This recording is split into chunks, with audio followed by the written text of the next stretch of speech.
प्रवास पुन्हा प्रेमाचा. काय आहे हे? माझ्या कॅबिनमध्ये हे रेड फ्लावर्स कोणी ठेवलेत? राजू, आधी त्यांना बाहेर फेक बरं. मला ते रोज पण आवडत नाही आणि त्यांचा येणारा तो सुगंध पण आवडत नाही. ऑफिसमध्ये एंट्री करतच चाव्यांचा सेट हातात गोल गोल फिरवत ती कॅबिनमध्ये जात त्या फुलांकडे बघतच बोलली. ती म्हणजे पूर्वी हो, जी एकदम सुंदर छान सिंपल ब्लॅक ड्रेस घालून आपल्या ऑफिसमध्ये आली होती. जी आल्याबरोबर सगळा स्टाफ पटपट आपल्या जागेवर जाऊन बसला होता. कुणी कुणी तर बोलत होतं, अरे यार, आता आज या मॅडम कुणाचा क्लास घेणार? एक तर पूरब सर पण गेलेत अमेरिकेत, कधी येतील सांगता येत नाहीत. एक तेच असतात जे यांच्यापासून आपल्याला वाचवतात.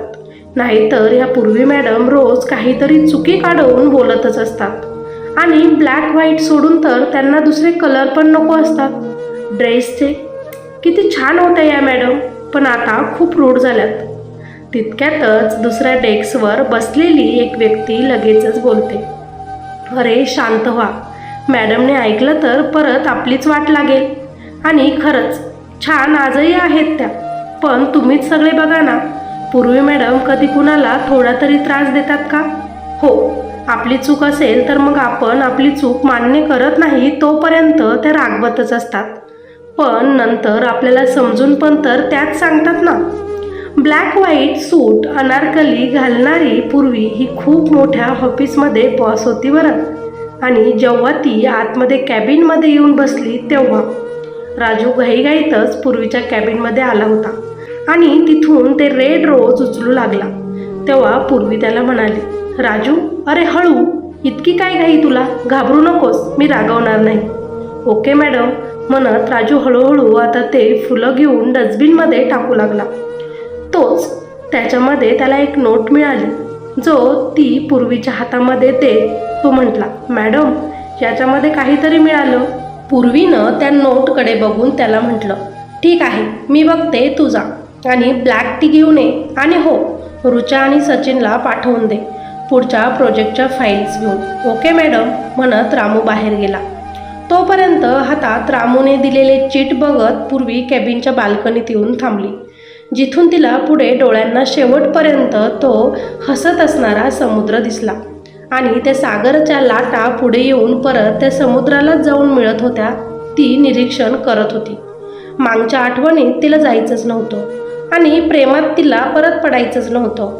विचारातच मग्न असलेली ती तितक्यातच तिचा फोन वाजतो आणि त्या आवाजाने ती लगेचच त्या विचारातून बाहेर येते, आपल्या सो कॉल त्या विचारांमधून. फोनवरचं नाव बघून तिला हसायला येतं, रॉकी. अरे विसरलात का तुम्ही? राकेश, ती त्याला रॉकी बोलते. चेहऱ्यावर हसवानं ती त्याला बोलते, हो बोला सर, काय म्हणतात? आज कशी काय आठवण आली आमची? सगळं काही ठीक आहे ना? आणि लग्नासाठी मुलगी भेटली की नाही अजून? की लग्न झालं? आणि आज वेळ मिळाला का मैत्रिणीसोबत बोलायला? एका श्वासातच ती बरीच बडबड करून घेते. तिकडूनही रॉकी लगेचच तिला बोलतो, अरे यार, बोलायला चान्स देशील तर मी काही बोलेल ना. तुझीच बडबड चालू असली तर मी बिचारा काय तुला उत्तर देणार? आपल्या डोक्यावर टपली मारत पूर्वी त्याला बोलते, ओके ओके, शांत बसते, आता बोल. आणि हो, तू आणि विचारा, कोण बोललं तुला विचारा? ती हसतच त्याला बोलते, हे बघ, झाली ना परत सुरू, तू नकोच बोलू देऊस मला. आता परत दोघंही हसतात. एनिवेज, का फोन केलास? ती त्याला विचारते. अगं, मी यासाठी तुला फोन केला की मी तुझ्यासाठी काहीतरी गिफ्ट पाठवलेलं आणि मला माहिती आहे कदाचित तू ते डस्टबिनमध्ये त्या गिफ्टला फेकूनही दिलं असेल आणि मी काहीतरी तुझ्यासाठी पाठवलं होतं, तू रीड न करता हातामध्ये त्याला चुरगळत बसली असेल.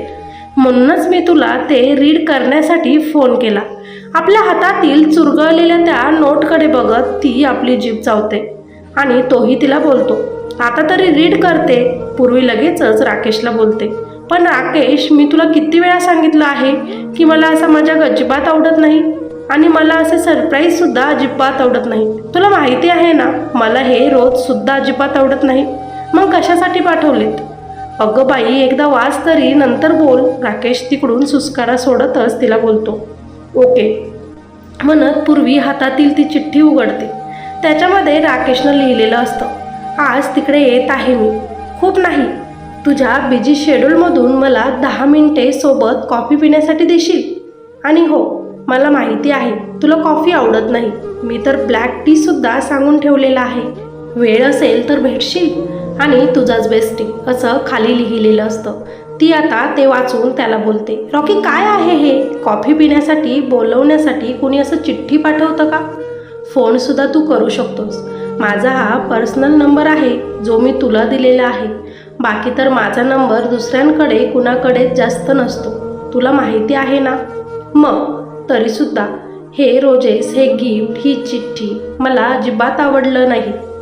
सांगितलं आहे तुला तरीही तेच ना. अरे हो ग, हे बघ पूर्वी मॅडमवरून मी तुला पूर्वी म्हणायला लागलो ना. मला तुझ्या सवयी आता चांगल्याच माहिती झालेल्या आहेत. तू फोनही एक क्वचितच कधी कधी माझा रिसीव करतेस. पण हे काही गोष्टी ज्या आहेत, ज्या मी तुला पाठवल्या की तू माझ्यासोबत एकदम फ्रेंडली आणि छान भांडण करून बोलतेस. आणि खरं सांगू, तेव्हाच तू माझी मैत्रीण शोभतेस. म्हणून मी तुला त्रास देण्यासाठी हे सगळं करत असतो. आता शांत बस. मिरची, मीठ, मसाला लावत बसू नकोस. तीही हसतच त्याला बोलते. बरं मग येणार ना? तो तिला प्रश्न विचारतो. अरे माझ्या मीटिंग्स? ती बोलणार तितक्यातच तो तिला बोलतो, हे बघ, मी तुला अगोदरच सांगितलं होतं की आपल्याला जायचं आहे. हो, पण तू ते नव्हतं सांगितलं की कधी जायचं आहे. आता जर माझ्या काही मीटिंग्स शेड्यूल्स असेल तर मी त्या कशा पोस्टपोन करू शकते? आपण नंतर कधीतरी जाऊया. अरे पण मी आज माझ्याही कामातून सुट्टी घेऊन आलेलो आहे. मैत्रिणीसोबत एक कॉफी पिण्यासाठी सुद्धा मला तिची परमिशन घ्यावी लागते. काय दिवस आले माझे, देवा देवा. तो नाराज होतच तिला बोलतो, बरं नाटक बंद कर, बघते, भेटू आपण. लोकेशन शेअर कर, येते मी. ती त्याला बोलते. तिकडून लगेचच राकेश बोलतो, तू काय येते? मी तुला पिक करतो, मी आहे ना. ती लगेचच हसते आणि त्याला बोलते, नो थँक्स, मी एकटी येऊ शकते. तशीही मला सगळं एकटं करायची सवय लागलेली आहे. आयुष्याने बरंच काही शिकवलं आता. आयुष्यात इथून पुढेही सगळं मलाच करायचं आहे. त्याच्यामुळे दुसऱ्यांवर डिपेंड राहणं मी सोडलेलं आहे. त्याच्यामुळे टेन्शन घेऊ नकोस, मी येते. इकडे लगेचच राकेश तिला बोलतो, काय यार पूर्वी, तू मूड खराब केलास माझा. मस्त हिरो बनून आलो असतो तुला पिक करण्यासाठी.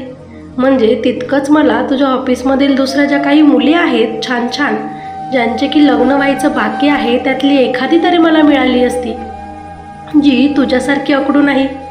तितकीच एखादी गर्लफ्रेंड तरी मला झाली असती, म्हणून तुला पिक करायचं म्हणत होतो, दुसरं काही नाही. दोघंही आता हसतात. ती बोलते, वेडा कुठला, फोन बंद कर, मला कामं आहेत. तो लगेचच बोलतो, ठीक आहे, मी कुठे तसाच रिकामा बसलेलो आहे, मलाही बरेच कामं आहेत. पण तुझ्या चेहऱ्यावर हे हास्य आणण्यासाठी तर मी हा फोन केला होता. चल मग करू बंद? पूर्वी त्याला विचारते. हो कर बंद, पण त्या अगोदर एक बोलायचं होतं. काय? पूर्वी त्याला विचारते. अगं जे रोज तू खाली डस्टबिनमध्ये टाकलेत ना, त्यांच्याकडे कधीतरी निरखून बघ. डोळ्यांना आनंद भेटेल, होठांवर हास्य येईल. आणि हो, जरा जपून हाताने त्याला पकडायला गेली तर कधी कधी काटासुद्धा हातात टोचतो आणि त्राससुद्धा होईल. कारण आयुष्य हे असंच असतं जे आपण जगत असतो. पूर्वी आता त्या फुलांकडे बघते आणि त्याला म्हणते, थँक्यू. माझ्या आयुष्यात माझा श्रीकृष्ण बनवून माझा सारथी झालास त्यासाठी. मला पावलोपावली साथ देत आहेस त्यासाठी. नाहीतर कधीच स्वतःला संपवून बसले असते मी. पण राकेश, तुझ्याचमुळे आयुष्य परत जगायला शिकत आहे मी. माझ्या आयुष्यात मी आता खूप खुश आहे. पण हो, तू जे म्हणत आहेस ना ते मी आता करू शकत नाही. या फुलांमुळे मला खूप त्रास झालाय. ज्यांचा सुगंध घेऊन माझा दिवस सुरू व्हायचा, तेच एक फूल माझ्या केसात लावून माझा चेहरा फुलायचा. ते प्रेम आता मला माझ्या आयुष्यात परत नको आहे. म्हणून परत असं प्लीज करू नकोस. अगं कोण म्हणतं प्रेम असलं म्हणजेच आपण हे सगळं करू शकतो? हे बघ, फुलाला सुद्धा प्रेमाचा सुगंध असतो, हे मी मान्य करतो. पण हे फूलसुद्धा आपल्याला जीवन जगायला शिकवतात, हे मात्र तू विसरू नकोस. तितक्यातच पूर्वीच्या केबिनचा दरवाजा नॉक होतो. बरं, तुझं ज्ञान मी नंतर ऐकेल. कुणीतरी आलेलं आहे. आता फोन बंद करते. लोकेशन पाठव, मी येऊन जाते. ओके मॅडम म्हणत राकेश फोन बंद करतो आणि पूर्वीसुद्धा त्याचा फ्लावर्सकडे बघत पाठीमागे फिरते आणि आपल्या खुर्चीवर येऊन खाली बसते. हातातील चिठ्ठी जी असते ती ड्रॉवरमध्ये टाकत आणि व्यवस्थित बसतच कमी नसं बोलते. दरवाजात रुचा आणि सचिन आपला लॅपटॉप घेऊन उभे असतात, जे कमीन म्हटल्याबरोबर केबिनमध्ये येऊन उभे राहतात. Please seat. पूर्वी आपल्या समोरील लॅपटॉप खोलत बोलते. रुचा आणि सचिन हे बसतात. तोच पूर्वी त्यांना विचारते, प्रेझेंटेशन रेडी आहे का? रुचा आणि सचिन एकामेकांच्या चेहऱ्याकडे बघतात. ते मॅम. रुचा बोलता बोलता शांत बसते. आता पूर्वी रागाने तिच्याकडे बघतच बोलते, काय झालं? अजूनही पूर्ण नाही. तोच सचिन बोलतो, रेडी झालं, पण पीपीटी अजून तयार करायच्या आहेत. थोडा वेळ द्या. मीटिंगच्या अगोदर मी तुम्हाला हे सगळंच प्रेझेंटेशन तयार करून देतो. तुम्हाला समजत नाही का? 2 तासांनी क्लायंट मीटिंग आहे.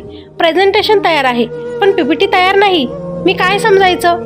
रुचा, तुला इतकी मोठी जबाबदारी मी दिली आहे आणि तू मात्र त्या जबाबदारीवर खरी उतरत नाही आहेस.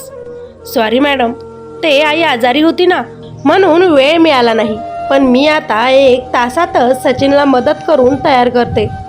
कोणत्याही परिस्थितीत तयार करायचं. तिघंही एकामेकांकडे खूप सिरियसली बघत होते. मॅडम म्हणून तिचं त्या दोघांनाही बोलून झालं होतं आणि तिच्या कंपन्यातील एम्प्लॉईज म्हणून त्या दोघांनाही तिचं बोलणंही ऐकून घेतलं होतं. आता बोलणे झाल्यावर ते दोघं आणि पूर्वी एकामेकांकडे बघून हसतात आणि पूर्वी त्यांना बोलते, नॉर्मल बोलू शकतात आता. तेव्हा रुचा पटकनच बोलते, थँक गॉड पूर्वी. मला वाटलं आता तू माझी वाटच लावतेस की काय? सचिन लगेच तिला बोलतो, मला माहिती आहे पूर्वी मॅडम इतक्याही कठीण नाही की आपली वाट लावतील.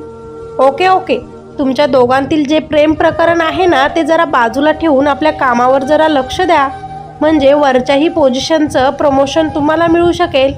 पूर्वी हसतच त्यांना बोलते. आता तुम्ही म्हणाल ही रुचा आणि सचिन कोण? जे एम्प्लॉई म्हणून पूर्वीचं बोलणं रागाचं ऐकून घेत होते आणि काही वेळातच लगेच ते एकामेकांच्या मित्रमैत्रिणींसारखं बोलत होते. बरोबर, रुचा आणि सचिन हे एक कपल आहे ज्यांचं लग्नही झालेलं आहे. एकामेकांवर फार प्रेमही ते करतात. जे पूर्वीच्या कॉलेजमधील एक फेमस कपल होतं. पूर्वी आणि ते एकाच क्लासमध्ये होते. पूर्वी नेहमीच टॉप क्लासमध्ये असायची आणि रुचा आणि सचिन हे नेहमीच त्यांच्या प्रेमामध्ये हरवून गेलेले असायचे. पण पूर्वीच्या कठीण परिस्थितीमध्ये या दोघांनीही तिला खूप मदत केली होती. म्हणूनच पूर्वी त्यांचे ते उपकार विसरलेली नव्हती. जेव्हा तिला गरज होती तेव्हा त्यांची मदत पूर्वीला झाली होती. म्हणून पूर्वी जेव्हा खूप मोठे कंपनीची CEO होती आणि इंटरव्ह्यू घेत असते तेव्हाच सचिन आणि रुचाही तिथे इंटरव्ह्यू देण्यासाठी आलेले असतात. त्या दोघांना बघून पूर्वीला खूप छान वाटलं, आनंद होतो आणि पूर्वी त्या दोघांनाही त्यांच्या नॉलेजवरूनच आपल्या कंपनीमध्ये छान पोझिशनवर कामाला ठेवते. सगळ्यांसमोर ते एक बॉस आणि एम्प्लॉईच्याच नात्याने असतात, पण कधीकधी ते मित्रमैत्रिणींसारखं सुद्धा बोलतात. पूर्वी एक अशी मुलगी आहे जी कधीच कुणाचे उपकार हे विसरत नसते. तिच्या आयुष्यात रंग नसले तरी दुसऱ्यांच्या आयुष्यात रंग भरणं तिला खूप आवडत असतं. दुसऱ्यांच्या आयुष्यात हसू आणणं, दुसऱ्यांना त्यांच्या आयुष्यात पुढे घेऊन जाणं तिला आवडतं. गोरगरिबांना मदत करणेही तिला आवडतं. रुचा, सचिन लवकरच आता उठतात आणि म्हणतात, ओके पूर्वी, आम्ही 1 तासामध्ये तुला प्रेझेंटेशन तयार करून ठेवतो. तू बघून घेशील आणि काही चुकीचं असेल तर सांगशील. तोच पूर्वीच्या मोबाईलमध्ये मेसेजची टोन वाजते. राकेशनं लोकेशन पाठवलं होतं. रुचा आणि सचिन जायला लागतात. तोच पूर्वी बोलते, 1 मिनिट, 1 तासामध्ये मला प्रेझेंटेशन दाखवा, मी चेक करते. आणि सचिन, आज तूच प्रेझेंटेशनवरती बोल. आजची मीटिंग पूर्ण तूच हँडल कर. मला थोडं बाहेर काम आहे. पण मी कसं? तो बोलतो, अरे मग शिकशील कधी? छान आहे, प्रयत्न कर. बघ, डील फायनल झाली तर तुझं प्रमोशन नक्कीच होणार. ती हसतच त्याला बोलते, ओके ओके, थँक्यू, म्हणून तो बाहेर जातो. रुचाही जायला लागते. तोच हळूच मागे येते आणि पूर्वीला म्हणते, मी काय म्हणते मॅडम, तुम्हाला नक्की अर्जंट काही कामच आहे ना की दुसरीकडे कुठे? आणि डोळा मारते.